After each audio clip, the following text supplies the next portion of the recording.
Hello and welcome everyone who's joining us from around the world for the NativeScript launch keynote. Thank you for being here. We're very excited to share with you what we've been working on. 2 years ago, we asked ourselves, how can we make the native app development experience better for developers? Since then, we've put a lot of thoughts, planning, and work into creating the best native app development experience possible.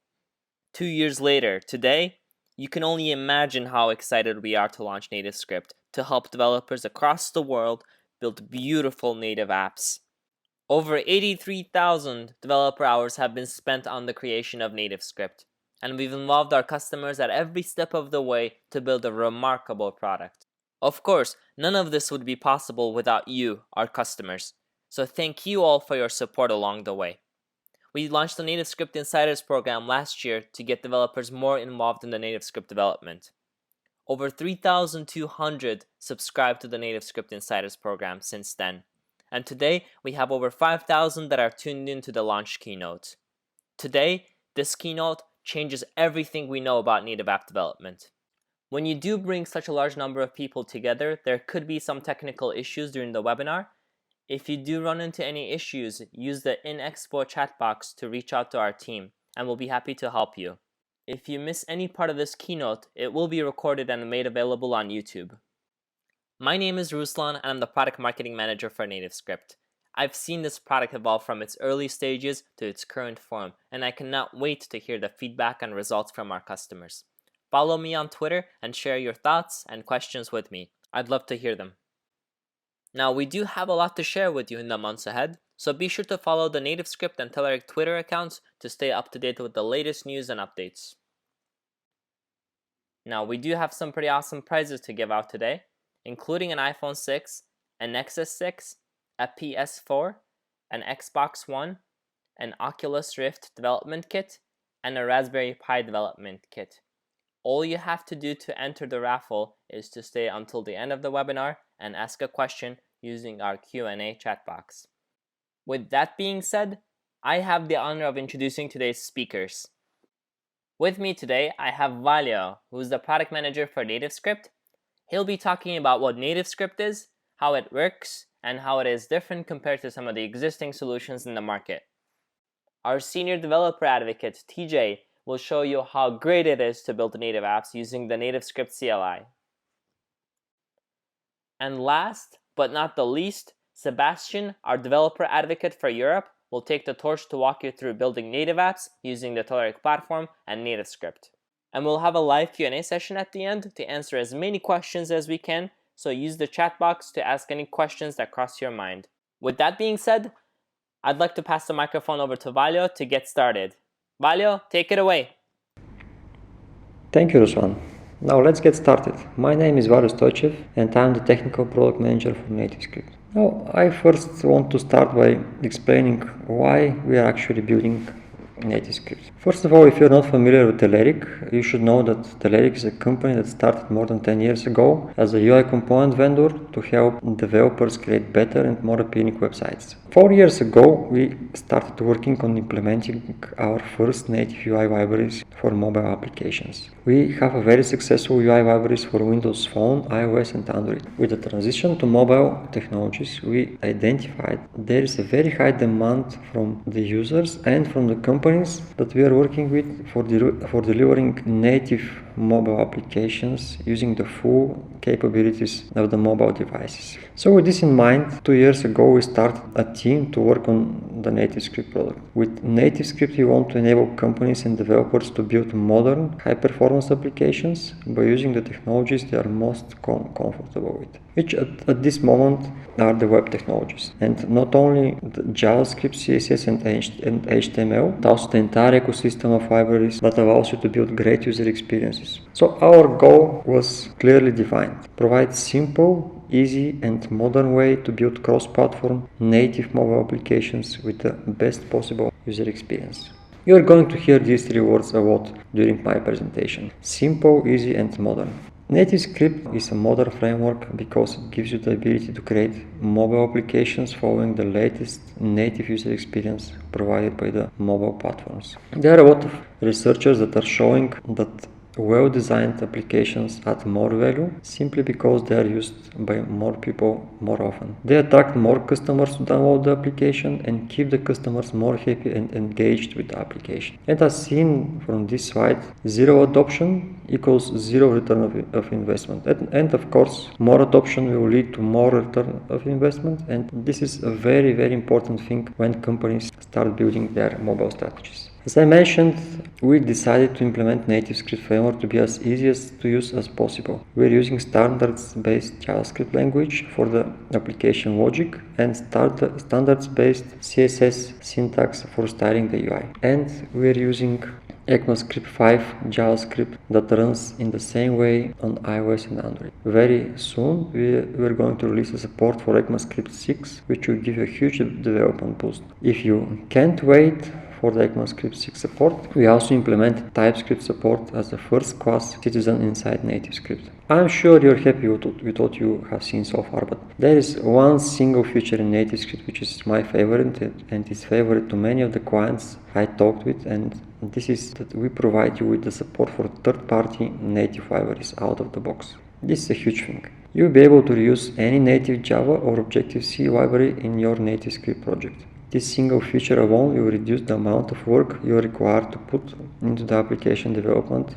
Let me explain what this feature actually allows you. As I mentioned, in Telerik we are working on several component suites. We have a suite of native mobile components for iOS and Android, and on this screen you can see our sidebar implementation for Android. By just typing a single command in the command prompt, you are able to add and use any native library inside the NativeScript project. For this release, we are shipping a full support for Android libraries and a partial support for iOS, where you will be able to use only dynamic libraries at the moment, which limits you to run only on iOS 8. The full support with static libraries for iOS is coming with the official launch in May.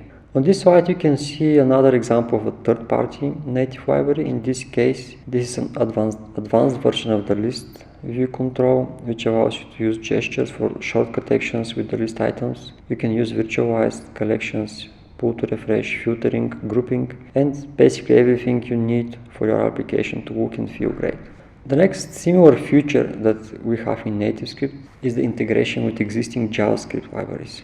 As I mentioned before, we are using standards-based JavaScript, and this allows us to run any JavaScript library in NativeScript. You just need to include the JS library in the project and it will work out of the box. Please note that if the library has a browser DOM dependency, it will not work because the browser APIs are not available in NativeScript, which of course is expected. So with this functionality and with the ability to use native libraries, a developer will be able to use a big amount of code and focus only on the specific application needs. It's worth mentioning that we also support creating of custom components, which you can use across all the platforms or target a specific platform, which actually leads me to the next very important thing I want to talk about.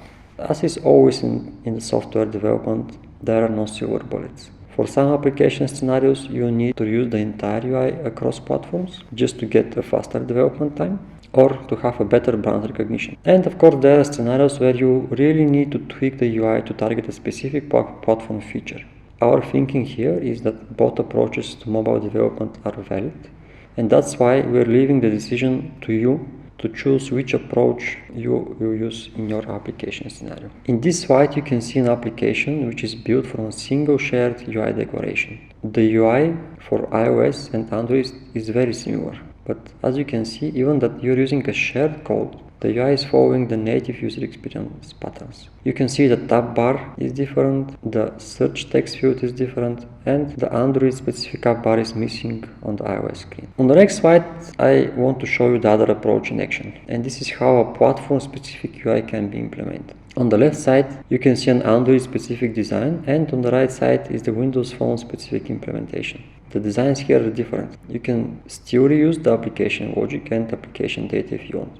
It's important to know that you can share the UI, but you can also have the option to create a totally different UI to leverage the platform-specific gestures and design user experience patterns, which is actually very important for Windows Phone OS, where the design patterns strongly differ from the design patterns found on Android and iOS. You can achieve this platform-specific UI because we offer you 100 access to the native unmodified APIs, which means that you can access the entire platform APIs from JavaScript. And just to repeat this again, because this is really important, the entire native platform APIs are available for you to consume from the application JavaScript layer. This means you don't need to use plugins, wrappers, or any other complex logic to directly access the platform hardware, the platform UI, the file system, or whatever API you need for your application. If you are familiar with the rest of the available cross-platform solutions on the market, like PhoneGap and Accelerator, you know how hard it is to implement this native access there. There you need to know Java or Objective-C in order to access the device hardware.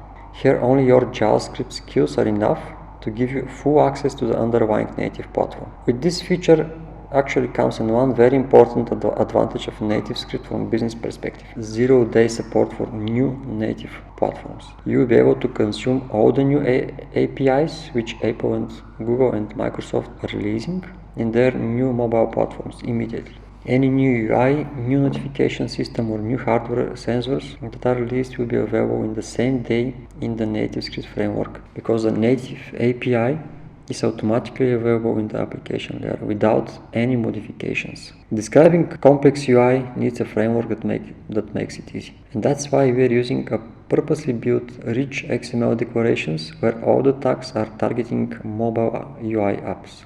As you can see from this code, the tags are very simple and the attributes on them are descriptive, easy to use, and there is no bloat of attributes. Combined this with the data binding support makes the UI implementation really powerful. You can use one-way or two-way data binding. You can bind to a simple data model, to a property, or to a function. You can use expressions directly in the XML declarations, and this really makes the application implementation very clean and data-driven. You will be able to again reuse your skills and implement the MVC or MVVM pattern in your application. The next important thing we learned in Telerik for many years is how important accessibility and testing is. And now I'm really glad to share that because we are using the native rendering engine and the native components, the applications built with NativeScript meet the native platform standards for accessibility. This is very important, especially if you're working with organizations that require this when releasing their own applications. And because we have the accessibility in place and it is standards based, there is a good news for your QAs. They will be able to reuse the existing testing tools in order to implement the functional or the unit test of your application. Internally, we are using an application called Appium, which gives you a cross-platform way of testing the applications. But of course, you can use a tool of your choice. And talking about tooling support, you can use NativeScript with any IDE by using our CLI tooling, which TJ will be talking more about. Or if you don't feel comfortable with the command prompt, you can use Telerik Platform to get a really rich experience building the application. By using the Telerik tooling, you get basically everything you need for your application development. It's a complete platform offering analytics, backend services, offline support, testing tools, designer support, and many more. By using this tooling, you'll get a huge development boost because you'll be able to have IntelliSense in our IDE, which is called App Builder, or if you prefer, you can also use the same feature set in Visual Studio. I hope you already have a good idea what NativeScript is, and now I want to compare it with some of the existing tools for cross-platform development. First,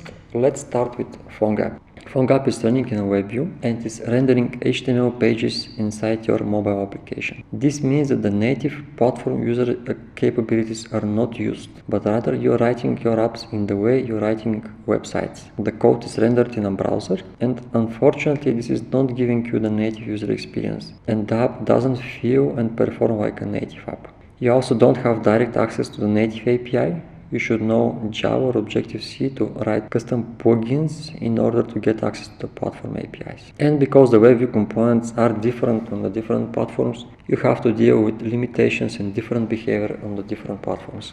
And at the end, the performance and the user experience is not the same as the native one. Now let's compare NativeScript with Xamarin. The difference here is the programming model used to create applications. With Xamarin, you get the same native experience as with native development and as with NativeScript, but you're using C# and .NET. It's intended to be used by .NET developers who are familiar with C#.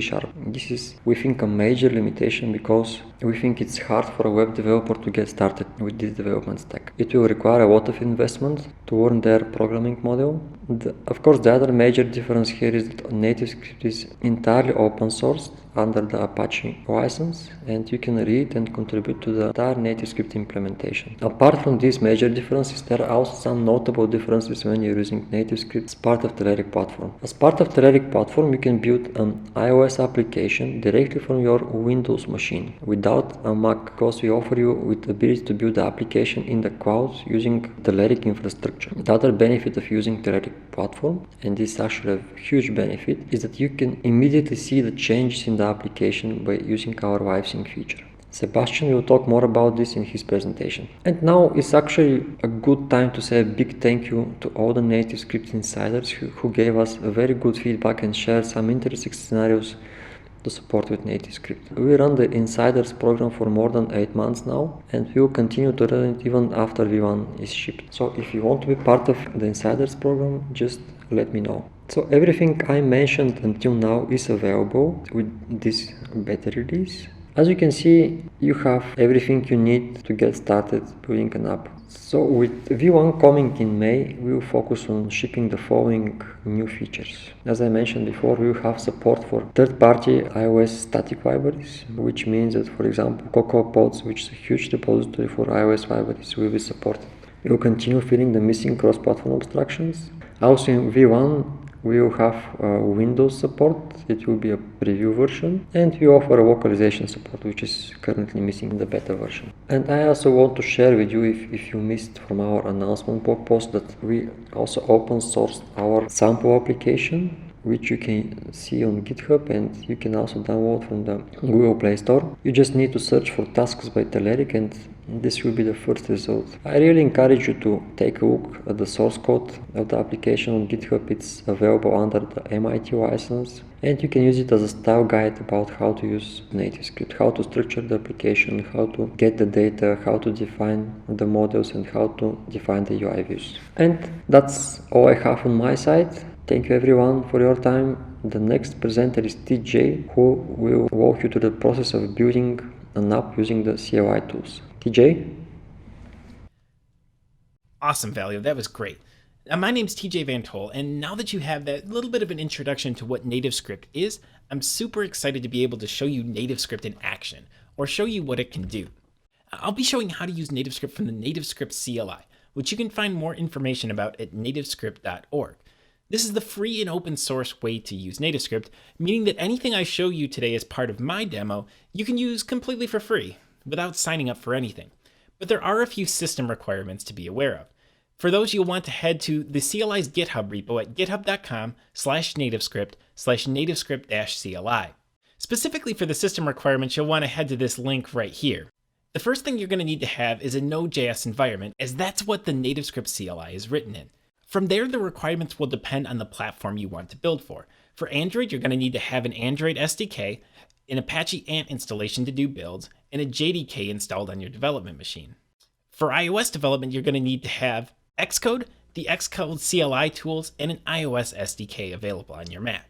For those of you that don't want to deal with these requirements, or for those of you that are on Windows and want to build iOS apps, you're probably going to be interested in how NativeScript integrates into the Telerik platform, which kind of removes the need to take care of these system requirements, and Sebastian's going to be talking about that in a few minutes. But for now, for my demos at least, I'm going to be assuming that these requirements are in place. Assuming they are, the first thing you'll want to do is run npm install NativeScript. This installs two commands, NativeScript, which you can run to get a giant list of the different commands available, or TNS, which stands for Telerik NativeScript and is just a shorthand that maps to the same thing. I'm a fan of it because it's 9 fewer characters to type. To create projects, you use TNS create. Here's TNS create, and I'll call this one, I'll call it demo. From there, I'll head into the project and I'll run the platform add command. This is a command you have to add once for each platform that your app supports. This does some one-time initialization of various files NativeScript needs in order to build your application for that platform. So I'll run this for iOS and I'll run it for Android as well. From there, you use the TNS run command to actually run your app. So I could use TNS run iOS to run this app on a USB connected iOS device. I could do the same with Android to run it on a USB connected Android device. I could also pass the emulator flags to either of these to run it on an Android emulator or the iOS simulator on my development machine. And I'm going to do that in a minute, but first I want to show you what a NativeScript app looks like in terms of folder and file structure. For that, I'm going to head into this little tiny Hello World project that I wrote. At the top level, NativeScript apps contain two folders, App and Platforms. Platforms just has that platform-specific generated code that the platform add command that we ran earlier adds. The app folder contains your application code.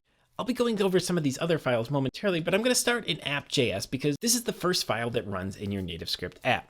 The first thing to notice right here on the first line of code is this require call. Now, if you've done any Node.js work, or even if you've just used a Node.js-based task runner such as Grunt and Gulp, this require call is going to look fairly familiar.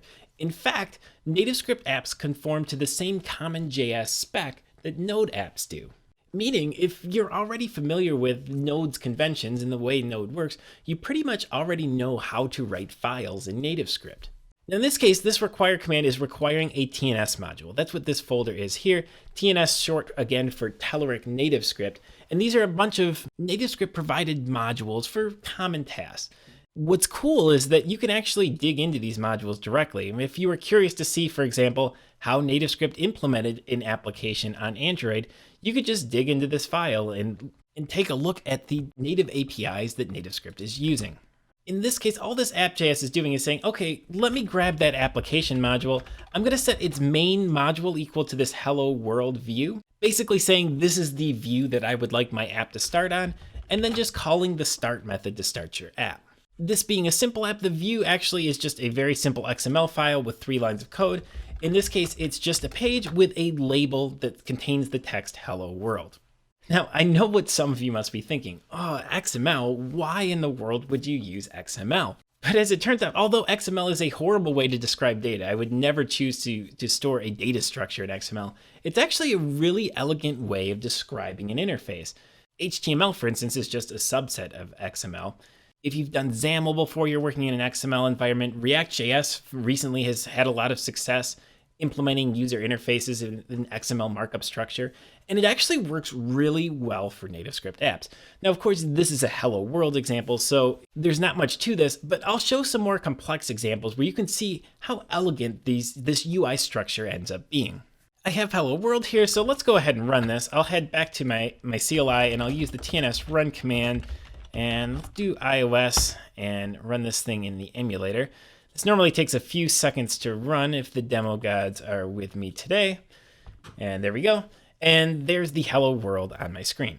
Now, hello world isn't terribly exciting, but I still think it's kind of cool that you can write an iOS app, even if it's just hello world, in 6 lines of code. Let's move over to something more complex. I have a little groceries app that I wrote with NativeScript. Let me switch over to that folder and open that up. If I dig into the folder structure here, you'll see it's fairly familiar. I have my app directory, I have my TNS modules here, I have my app.js file, I have the same 3 lines of code in it. This time I'm just setting my app to open up on the login view. The views folder itself is a little more complex. You'll see that there's 3 different groups of views in here. Also notice the naming convention, how each of these views has a CSS file, an XML file, and a JavaScript file. NativeScript very much believes in the separation of concerns principle, whereas your UI declaration goes in your XML file, its logic goes in a JavaScript file, and its styling goes in a CSS file. I'm going to start by opening up this login XML file. Now this is one of those examples where I think XML is actually surprisingly elegant.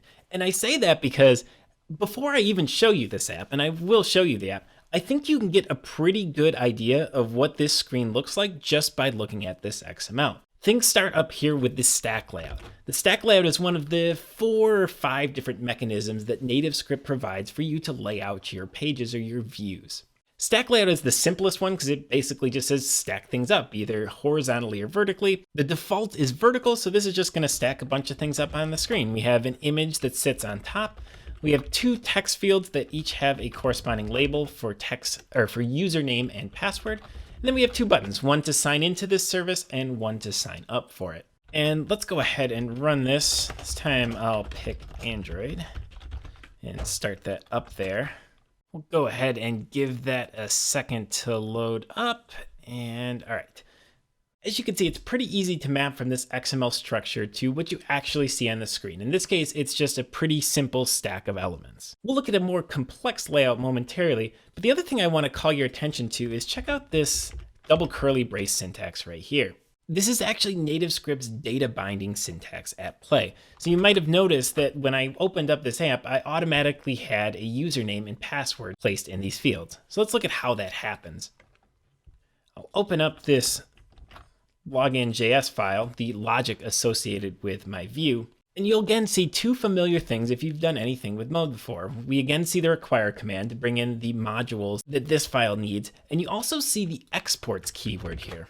This is something that Node modules use to export their APIs. So they're saying this module should expose a load function and a sign-in function and a register function.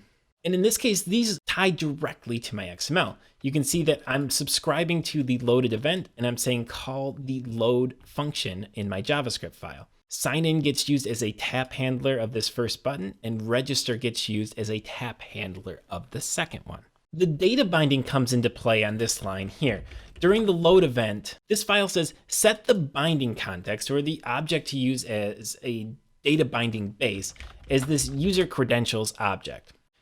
And if I open this thing up, I'm using this thing kind of as a view model here, and I'm just setting a couple of fields, or rather hard coding a few things just to make this demo a little bit easier to run. But you'll again see the same conventions. Require, this needs, in this case, the TNS observable module, and the exports keyword to expose the API of this module, or to expose what this module makes available.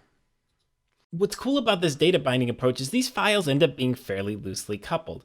When I need to get the login credentials to actually log into this app, this code here is what's calling my backend. All I need to do is perform a get on my data model without having to know about how that is being used in the XML file. Personally, I think it's really cool that you can build a native login screen in, what is this, about 40 lines of code. In this case, after the user logs in, I'm using this navigate call here to send them to this list view. So I'm going to go there next. Starting with the XML here. In my opinion, this is another example of why the NativeScript XML syntax or the NativeScript layouts are actually quite elegant. This is a little more complex, but I still find it quite easy to read. So in this case, the outer layout is this grid layout here, which defines two rows. This rows attribute sets the height of each row equal to auto and star. Auto meaning as much height as the first row needs, and star meaning the second row will just take up as much other space as available. Layouts can be nested, so within the grid layout, row 1 or row 0 in this case, as we always start counting from 0, is a stack layout, and this one, the orientation attribute is set to horizontal, so basically a text field and a button that are positioned left to right. The rest of the screen, or the second or first if you will, row is set to this list view. So to bring this up, let's head back to our Android emulator and go ahead and sign into this, and you can see how these layouts map to the XML. Stack layout horizontally, text field here, button here, and then a list view that takes up the rest of the screen. The list view itself is quite interesting, or at least in the way that it leverages data binding. So this item attribute is set to groceries, and I'm going to go ahead and open up the logic behind this file here. And groceries is set to an observable array, which is a TNS module that's basically an array with a little NativeScript magic such that every time you push to that array, which this code is doing here, the change gets reflected on the screen automatically, which makes my code really simple. For instance, when I want to add a grocery to the list, the code I run, this add grocery method, all it does is push to the array. Now in this case, my backend, or this line of code here, I'm actually using Telerik backend services, which has already been upgraded to support NativeScript. And so I have my backend up here that shows the data currently in my list. I'll bring my app up here, and let's say I want to get some butter. I can click the add button here. It gets added to my list automatically just with a simple push call. I can go back into my backend and see that change reflected as well. And since this is cross-platform, I can also head over to my iOS app.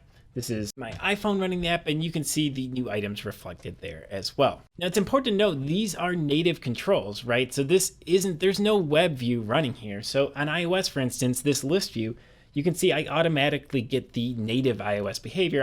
iOS has this momentum scrolling thing, and I get that behavior without any extra work.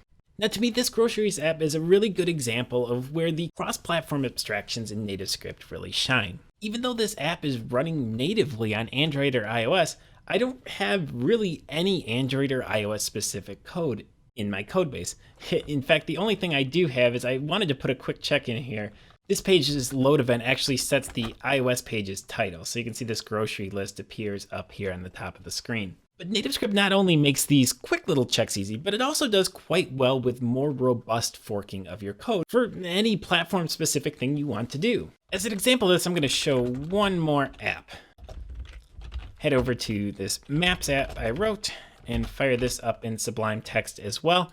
By now, you're hopefully used to the folder structure being used. You'll again see TNS modules and an app.js. The app.js is pretty similar, just point at the starting view of this application. But there are a few things different. This app is actually using an app.css file, which is a place to put styling that affects all pages in your system. And Sebastian will be talking more about CSS in a minute. The other thing to notice is check out how I have a node modules folder within my app. And that's because the first page in this app, so list.js in this case, is actually using moment.js to format updates, which was super handy for me because I was getting back some data from my backend as a timestamp and I didn't really know how to format this. But then I thought, well, it's just JavaScript, so why not bring in an npm module that does this?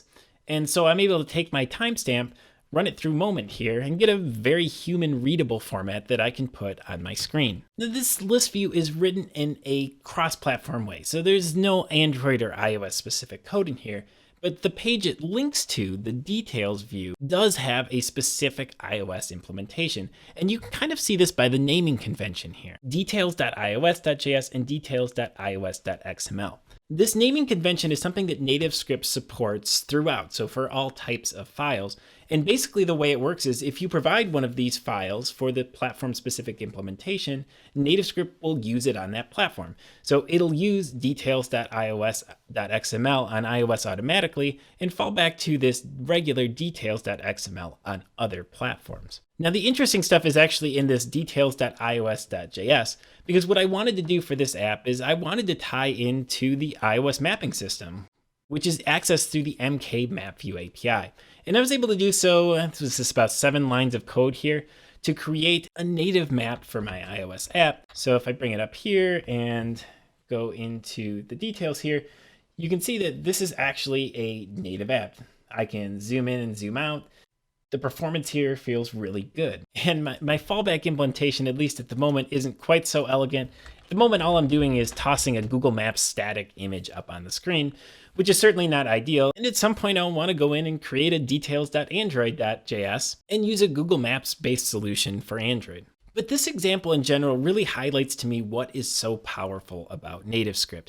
I can build things in a cross-platform way where it makes sense. This list example, nothing about this is specific to any platform, and I get a nice native UI on various platforms. But where I want to go dive right into the native stack and use native code, NativeScript makes it downright trivial. This is just a handful of lines of code to write, and there's a bunch of code that I don't have to duplicate. So even though I'm tying into this iOS-specific logic here, my business logic is still hanging out up here, and I didn't have to replicate any of my model data or the logic that goes and grabs this stuff from my database, the stuff that actually gets the places that I'm using right here. And to me, this is the real power of NativeScript. And things get even cooler when you start to use NativeScript in the Telerik platform. And for that, I'm going to turn things over to my colleague Sebastian, who's going to take it from here. Sebastian? Thanks, TJ. This was really interesting. My name is Sebastian Vitalet, and in my section I would like to talk to you about Telerik's App Builder support for NativeScript. App Builder is a really great tool for anyone like me that is not too comfortable with installing and configuring all mobile SDKs and then updating them with every new release. I really like it nice and simple. Give me a tool, show me where to type my code, and I will happily do my job. In order to use App Builder, you need to have a Telerik Platform account, which you can create at platform.telerik.com, and you can find the sign up link just over here.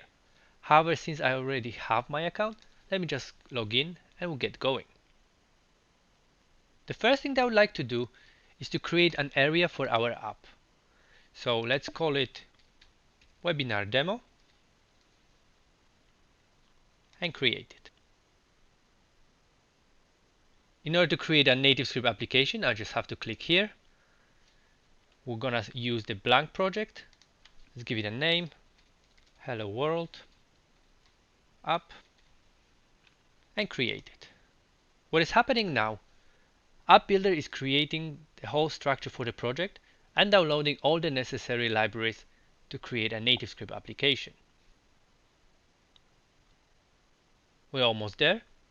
And what you can see in here is exactly the same project structure as what TJ was showing us a moment ago. So now let's create our Hello World. Let's add a couple of files. The first one is hello world.js. And now let's add hello world.xml.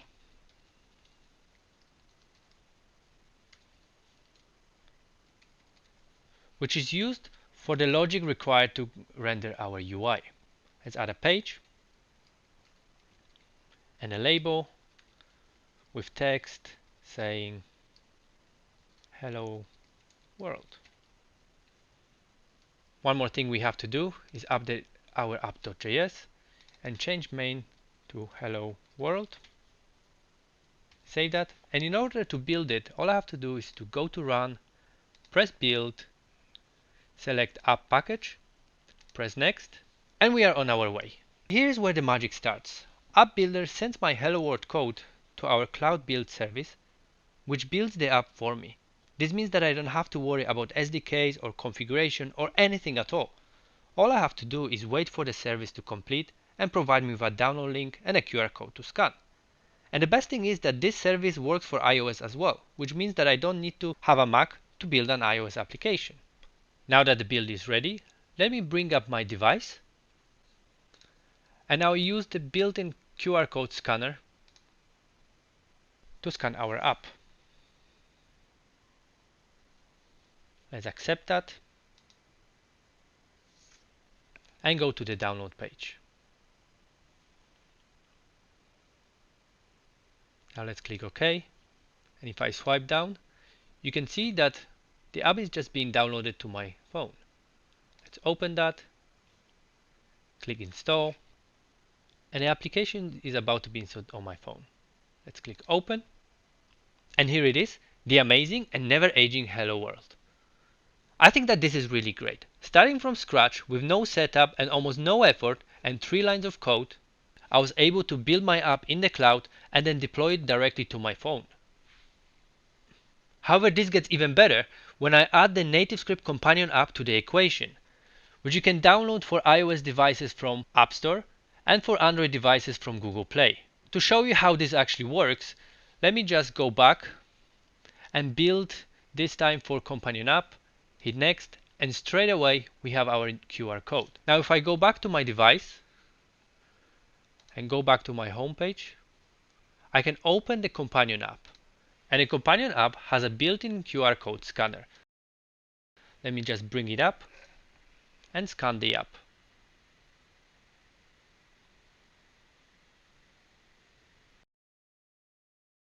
The companion app quickly synchronizes with our project, and here is our Hello World application.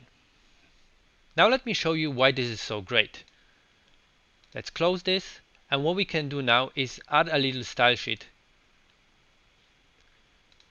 to make the application look a little bit better. Let's call it app.css, which will make it automatically a global style sheet for all of our application. And what we need to do now is just add the label, and let's make our font a bit bigger. Let's make it 50 or actually much bigger. Let's save that. Swipe down, call sync. And now our hello world is much bigger. Now let's put our label in the middle. Let's set horizontal line to center and the vertical align as well. Go back to the companion app, quickly sync, and now the app is showing hello world in the middle. Now let's add a bit of color to our application. Let's add color to the label, and we're gonna use a hash code.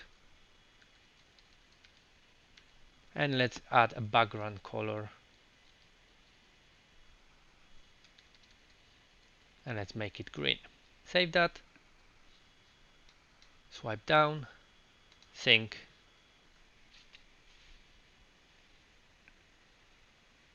And we managed to add some styling. You see, with the companion app and the sync mechanism, there is no need for you to generate a QR code and rescan it over and over again. You can very easily build your apps in small steps and check the output anytime you want. You could also use the companion app on multiple devices and connect all of them to the same project. The devices don't even have to be on the same network. They could even be in a different country. I am not sure about different planet yet, but I am sure that our dev guys are working with NASA on this one. This way you could share your project with your dev team, testers, and key stakeholders, keeping everyone in the loop with a simple sync call. Anyway, I am pretty sure that you can imagine how useful this can be. But there are other IDs that you can use to get the most of App Builder. There is a Windows ID which provides you with the same functionality as the Web ID, but with some additional features. It allows you to build your application and run them in a native emulator, or you can build the apps in a cloud and deploy it directly to your device via USB cable. And finally, it allows you to debug your code on an actual device. Now I have some really good news for those of you who prefer to use Visual Studio for building mobile applications. There is an extension package which you can download from the Telerik Platform download page and build NativeScript apps using Visual Studio. The next project that I would like to share with you is a little game that I built. To demonstrate it, I am going to generate a QR code for the companion app and explain it. Just like before, I'm going to select companion app, hit next, and wait for the companion app to appear. And in the meantime, I'm going to bring up my device, call the scanner, and scan the QR code.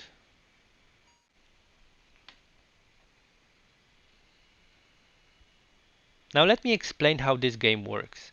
At the beginning of the game will take numbers from 1 to 10 and put them in a random order. And starting from the first number, you have to guess whether the next number is higher or lower. And then you get points for getting it right. And each consecutive guess gives you extra bonus points. So from what you see on the screen, there are 3 buttons. There's one to start a new game. Then when you want to guess, you can go lower or you can go higher. And as you can see, the number of cards left goes down while your score increases every time you get it right.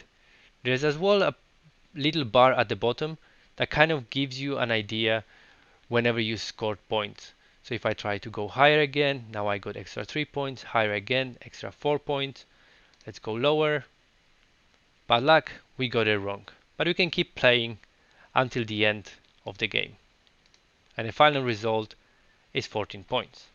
Now let me explain how I built this game. I took the full advantage of the MVVM architectural pattern, which helps me separate the UI from the game logic. MVVM stands for Model, View, View Model, where Model is used for data structures.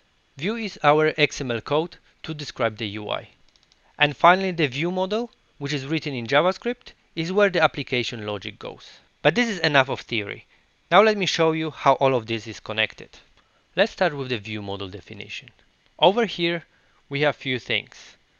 We have a function to start new game, then we have another function to go higher, and another function to go lower, which you remember will correspond to the buttons that you've seen before on the screen here. Other things that you can find in here that are worth noticing are score, we have streak, what else? We have message, and we have current card. And the thing that actually makes it all work is this definition of the observable object, which allows a two-way communication with the UI. Now let's go to the views code behind. And in here we can see 2 things. One, there's a require method where we actually going and saying, hey, I want to get my view model here. And the next thing that we have here, we go and set the view model as the binding context of the page. Now finally, if we look at our XML, you can see few things. One, we have this loaded event, which basically happens when we load this page. And that is where we set our binding context. The next thing that I would like to explain now is something that TJ was using before. So the way UI communicates with the view model is through a binding process. And to define a binding, we use a handlebar notation, which uses double curly brackets. So for example, if we go over here to this label, what we do in here, we set the label's text value to the current card, which comes from our view model. But now this gets even better. We can also use binding expressions. So like what you see in here, we say, let's get the score, then open a bracket in a text, add the strict value and close the brackets. So let me bring up the app again. And this expression here defines this text here, where we say 14 and in brackets 2. And that's a combination of our score and a strict value. And then finally, you can use bindings to bind events, such as start new game on this button, to actual functions on the view model. And by using this mechanism, you can very easily connect your view with the view model. You probably noticed that there are no IDs in this view. This is because we don't need to use the IDs to communicate between the UI and the application logic. So to recap that, let me put everything side by side and show how everything is connected. Let's start with the view on the left.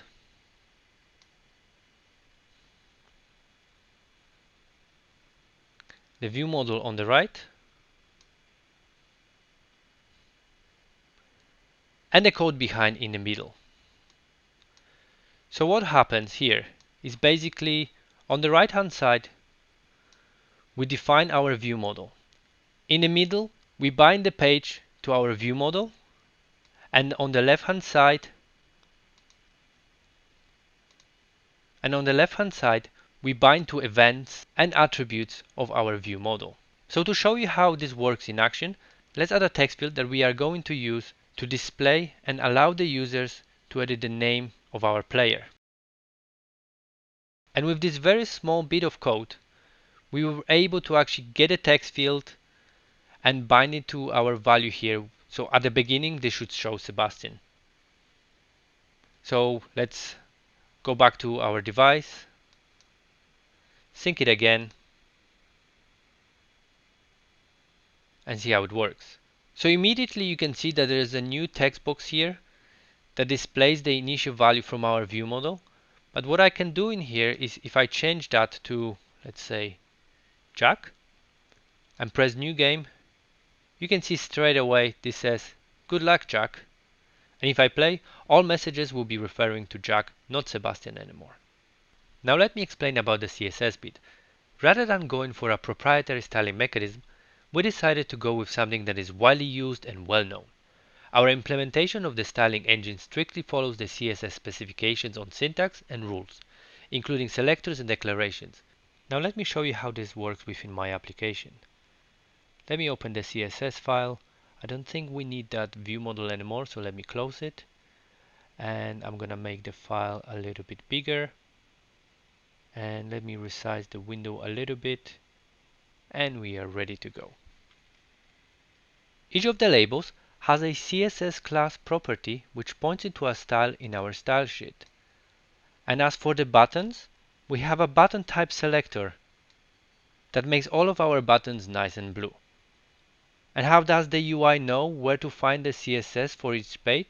Well, it all follows a naming convention, where what we have to do is call our CSS with exactly the same name as our view. And this will become the style of the view. And if you want to make it global, then just call it app.css. I hope that this gave you a good overview on what you can do with NativeScript using App Builder.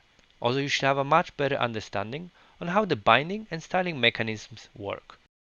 If you're excited about this as much as I am, then head to telerik.com/platform.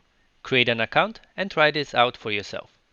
Everyone gets a free 30-day trial.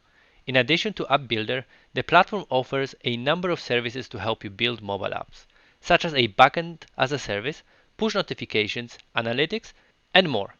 And all of those services have been upgraded to directly integrate with NativeScript apps. Thank you for listening, and over to you, Ruslan. Thanks a lot, Sebastian. That was great. Everyone, this is Ruslan again. I hope you've enjoyed the keynote so far and learned a lot of great things. What I'd like to do is highlight a couple important items before we go into the questions. To learn more about the open source project, go to nativescript.org. To check out the GitHub repository, go to nativescript.github.io. And to start developing NativeScript apps using Telerik Platform, go to telerik.com/nativescript. And once again, don't forget to follow us on Twitter at NativeScript and at Telerik accounts to stay up to date with the latest news and updates. I'm sure a lot of you are looking forward to taking it for a spin, so here's what you need to do. Go to platform.telerik.com and create your free account. Once you do that, go ahead and click on Create App, and within your app interface, click on Create App Builder Native Project, and you're good to go. Ladies and gentlemen, NativeScript beta launch is official today, and NativeScript 1.0 will be launched at the Telerik Next conference in May in Boston. The event will run through May 3rd through the 5th and will be held at the Hyatt Boston Harbor Hotel. We're expecting a huge gathering of customers, developers, partners, and industry leaders to discuss what is next in app development. Our keynote speaker is none other than Grant Imahara, the infamous builder and defier of things on Mythbusters. Be sure to check out TelerikNext.com and register. We'd love to see you there in person. And since we're in the topic of events, I'd also like to mention that the Telerik team will be at the Fluent conference. If you're planning to attend, be sure to stop by our booth and say hi to our team. And we are ready to answer your questions now. There will be a brief pause before we get started.